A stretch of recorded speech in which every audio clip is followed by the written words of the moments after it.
Gimana jadinya HP gaming dari Infinix GT30 Pro dipakai buat konten seperti ini? Ya buat YouTube, buat TikTok, atau buat Instagram. Nah kebetulan di Infinix GT30 Pro ini dia punya 4 opsi dalam perekaman video.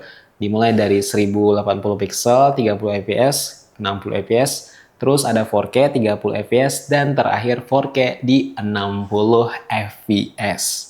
Dan kamera utamanya itu 108 megapiksel. Apakah ini sesuai dengan besaran megapikselnya? Kita tes. Nah, ini menggunakan kamera utamanya dengan 1080 60 fps. 1080 pixel di 60 fps. Gimana menurut kalian ya? Dan ini aku menggunakan kamera 4K 60 fps ya, 1008 megapiksel. Terus juga ini udah 60 fps 4K. Ini keren banget sih guys. Nah, kalau untuk kamera depan atau selfie-nya itu dapat 13 megapiksel. Jadi kalian kalau misalnya pakai kamera depan buat video call, buat live ya kan di TikTok, Instagram, ini masih oke guys. Nah, untuk kamera depannya nih, Infinix GT30 Pro pakai kamera 13 megapiksel. Gimana menurut kalian? Ini aku dibantu dengan lighting ya. Ada kill light, fill light, dan backlight-nya. Seperti itu. Oke, setelah kita bahas kameranya dan kita lari ke layarnya. Jadi layarnya ini udah pasti ya AMOLED dengan 144 Hz. Kalau udah 144 Hz itu pasti enak banget guys ya. Buat gaming ya oke. Apalagi buat scrolling sosmed itu berasa ya.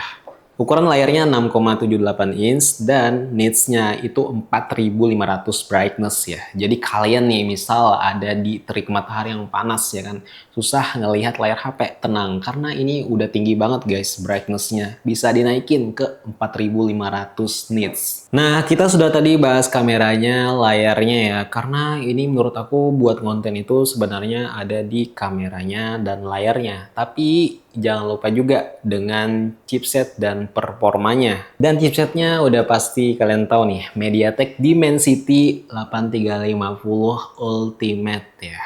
Jadi ya oke banget nih kalau kalian misalnya ngedit di sini ya menggunakan HP di CapCut kayak gitu kan atau aplikasi-aplikasi yang lain untuk ngedit video.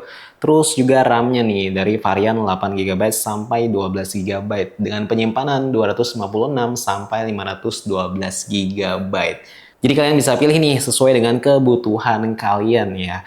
Kalau untuk gaming pasti sudah oke, tapi kalau untuk ngedit konten gimana? Ya oke juga. Terakhir OS-nya. Jadi OS-nya ini pakai Android 15 ya guys ya. Dan kalian jangan khawatir tetap dapat updatean 2 kali ya. Jadi Android 16 dan 17 ya.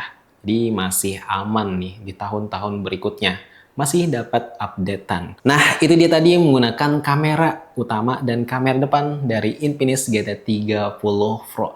Gimana menurut kalian nih? Mungkin ada yang udah beli dan make ya dari HP ini buat gaming. Tapi ya kalian bisa gunainnya buat konten juga. Karena kameranya itu nggak kalah guys dengan HP-HP yang lain.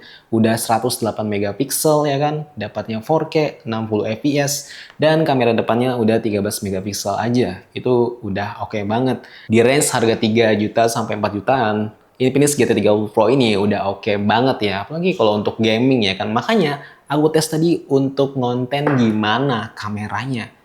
Kalau untuk konten kameranya ini oke ya untuk di dalam ruangan seperti itu. Oke? Gimana menurut kalian? Kalau ada pertanyaan, komen di bawah dan ceritain pengalamannya pakai kamera Infinix GT30 Pro. Sampai sini dulu videonya. Share ke teman-teman kalian yang udah pakai Infinix GT30 Pro. Sampai jumpa. Bye.